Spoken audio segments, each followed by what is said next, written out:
Actually, I need to make a selection first.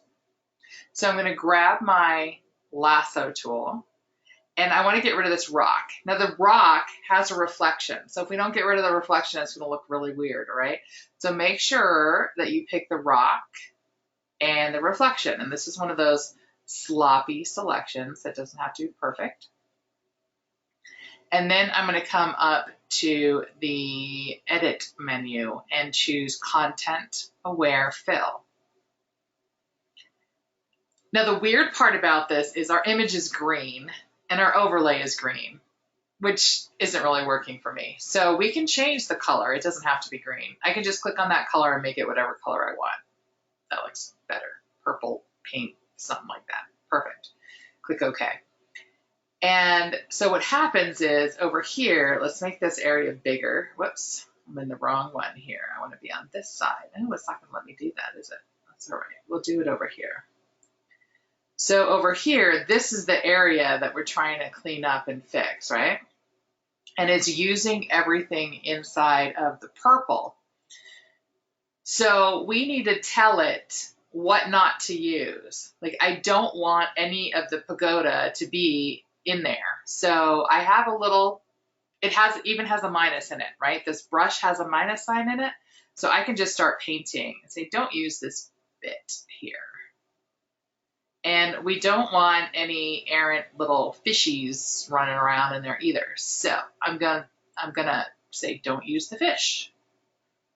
And I think this is fish too. Don't use the fish. Oh, don't use that little guy either.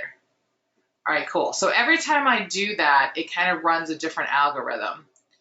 And it's like, all right, so it's actually using like the trees and stuff up here. I just want it to use the water. I don't want it to use any of these trees. So I'm just gonna erase all of this bit too, because I'm like, yeah, I don't want any of this stuff entering into our water.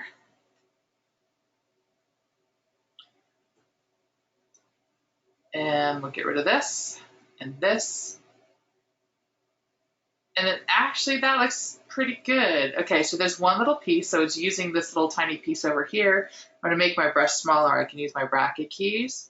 And I'm just gonna kind of click, don't use that part. I don't want that weird line in there. Hey, that looks pretty good. I think it worked pretty good this time. So I can back out, kind of move it over. I'm pretty happy with that. And the cool thing is that it's non-destructive. So it will it's automatically set to save to a new layer. So it's not going to overwrite our current layer because we didn't do anything to make sure that it was non-destructive. It just is now, where it wasn't before. Okay, so this has been updated in 2019. And if I go ahead and click OK,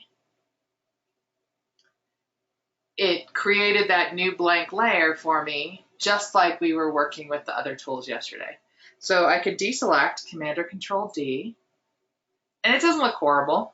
But now if I want to fix up all this little weirdness, because this does look just a little weird, then I can come in here with my spot healing brush. I need a bigger brush. I'm hitting my bracket keys, and I can just kind of paint over that and make it blend in a little bit better. But the rock's gone, my shadow's gone. It did an okay job.